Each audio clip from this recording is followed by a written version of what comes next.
Inkuru ikomeye iri kugaruka mu bitangazamakuru bikomeye ku isi ku munsi wa 204 ubwo Perezida Volodymyr Zelensky yavaga mu mujyi wa Izium uri kugenzurwa n'igisirikare cya Ukraine yakoze impanuka ikomeye ubwo imodoka yagonganaga n'umuturage ubundi agahita ahabwa ubuvuzi bwihuse. Igitangazamakuru gikomeye Belarus Departize kiratangaza ko ari amakuru akomeye y'ubutasi yavumbuye ko bamwe mu basirikare ba Perezida Volodymyr Zelensky bashinzwe umutekano bamugambaniye bakagerageza kumwica ubwo yavaga muri uyu mujyi wa Izium kumanika idarapo ubundi agakora impanuka.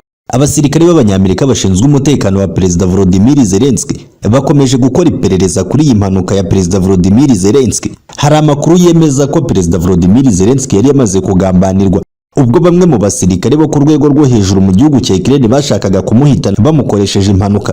Nyuma y'amakimbirane akomeye hagati ya Perezida Volodymyr Zelensky n'abakomando be bo ku rwego rwo hejuru bakomeje kumushinja ubugambanyi na Leta Zunze Ubumwe za Amerika, ni mu gihe kandi ku rundi ruhande Medvedev wahoze ayobora igihugu cy'Uburusiya yamaze kuburira bwa nyuma Leta Zunze Ubumwe za Amerika n'ibindi bihugu bikorera mu kwaha kwa Leta Zunze Ubumwe za Amerika, aho yavuze ko ibi bihugu biri kwitegurira imperuka. Ibihugu by'uburengerazuba bikomeje gushuka Perezida Volodymyr Zelensky ariko nabyo bishyira iherezo ku bihugu byabo.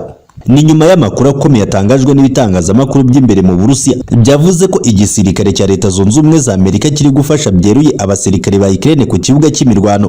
Bamwe mu basirikare bahanganye n'igisirikare cya Leta Zunze Ubumwe za Amerika mu mujyi wa Izium wigaruriwe n'igisirikare cya Ukraine yatangaje ko barwanye n'abasirikare b'uburengerazuba bavugaga Icyongereza higanjemo Icyongereza cy'Abanyamerika. Biravugwa ko ubwo igisirikare cy'Uburusiya cyasubiraga inyuma cyari kimaze guhangana bikomeye n'abasirikare ba Leta Zunze Ubumwe za Amerika. Gusa Leta Zunze Ubumwe za Amerika zikomeje guhakana ko nta bakomando babo bari ku kibuga cy'imirwano muri Ukraine mu gihe bakomeje gushinjwa kwinjira mu ntambara byeruye. Medvedev yakomeje gutangaza ko intambara itazarangirira mu gihugu cya Ukraine ahubwo ko ibi bihugu bikomeje kwivanga mu makimbirane y'igihugu cy'Uburusiya nabyo bigomba kubona isomo rya gisirikare ryihuse.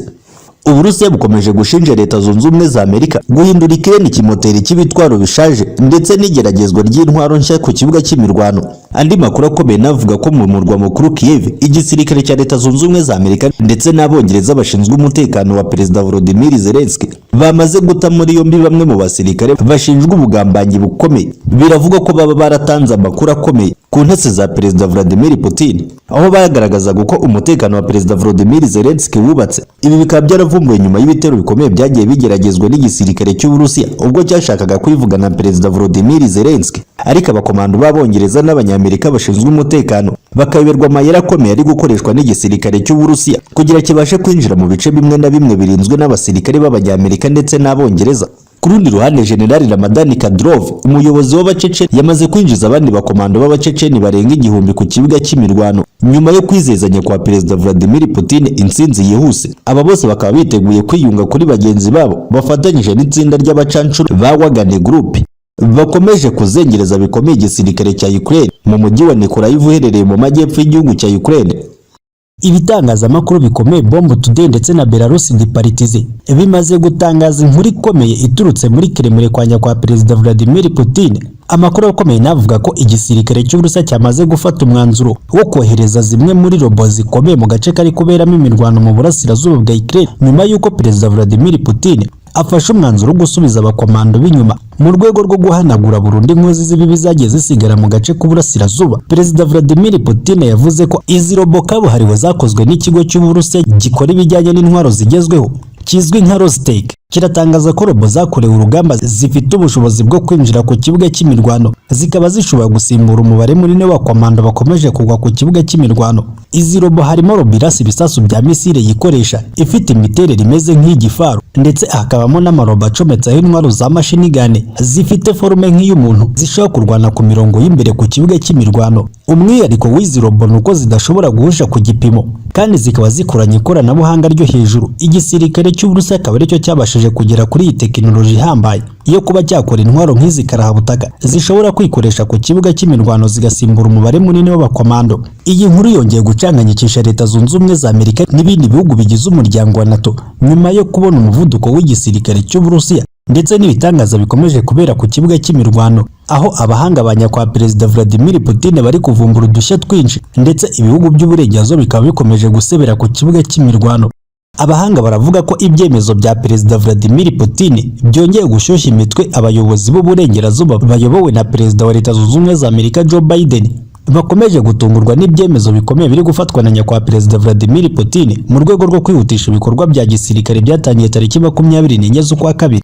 Mu nkuru ziri kuvugura ijoro nuko igisirikare cy'Uburusiya kirwanira mu kirere cyazamuye indege z'intambara karabutaka mu kirere cya Kiev. Indege za Su-57 ndetse na MiG-35 zikaba ziri kuzenguruka ikirere cy'umurwa mukuru Kiev. Ibitangazamakuru by'imbere mu gihugu cya Ukraine biratangaza ko igisirikare cya Leta Zunze Ubumwe za Amerika ndetse n'Abongereza bashinzwe kurinda Perezida Volodymyr Zelensky baryamiye amajanja ndetse bateguye misile zo kuba zasandaza izi ndege z'igisirikare cy'Uburusiya zikomeje kuzenguruka ikirere cy'umurwa mukuru Kiev. Hari abavuga ko izi ndege zaba ziri guhiga amakuru akomeye, abandi bakavuga ko mu masaha make ashobora kumvikana urusaku rw'amamisile aremereye. Abaturage batuye umurwa mukuru Kiev bose bakaba bamanutse mu mazu yo munsi y'ubutaka mu rwego rwo gutinya ko indege z'igisirikare cy'Uburusiya zarekura misile karabutaka zikaba zishobora kugira abo zihitana.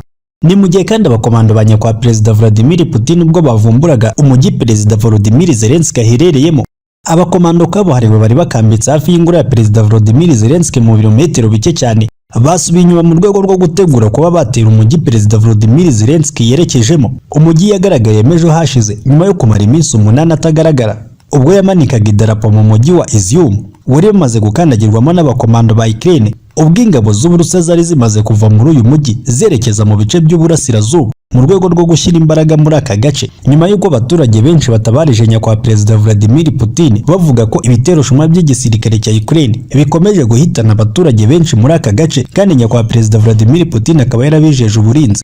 Nyuma y'uko umuyobozi w'abaceceni General Ramadan Kadyrov asabye nyakubahwa Perezida Vladimir Putin kwihutisha ibikorwa bya gisirikare kandi igisirikare cy'Uburusiya kikemererwa gukoresha intwaro zo ku rwego rwo hejuru, Perezida Vladimir Putin akaba yumvishe iki gitekerezo vuba cyane. Igitangazamakuru gikomeye Belarus Departize kiratangaza ko ari amakuru y'ubutasi ava mu gisirikare cya nyakubahwa Perezida Vladimir Putin avuga ko nyakubahwa Perezida Vladimir Putin yaba yamaze gutanga itegeko ryo kohereza zimwe mu ntwaro zikomeye ziri mu bubiko bw'intwaro z'igisirikare cy'Uburusiya, dore ko Uburusiya aricyo gihugu cya mbere gifite ububiko bw'intwaro bukomeye ku isi.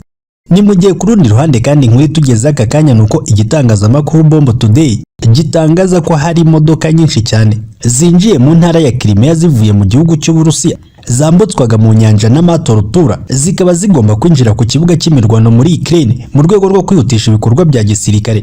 Nk'uko igitekerezo cya General Ramadan Kadyrov cyabivugaga, Uburusiya bukaba bwiteguye guhana ibihugu by'uburengerazuba bikomeje kurunda ibitwaro ku butaka bwa Ukraine. Kadyrov yasabye nyakubahwa Perezida Vladimir Putin gukoresha intwaro zishoboka zifite ubushobozi bwo hejuru, mu gihe Leta Zunze Ubumwe za Amerika n'ibindi bihugu bigize umuryango NATO harimo n'Ubudage bikomeje kwenyegeza umuriro mu makimbirane y'igihugu cy'Uburusiya na Ukraine.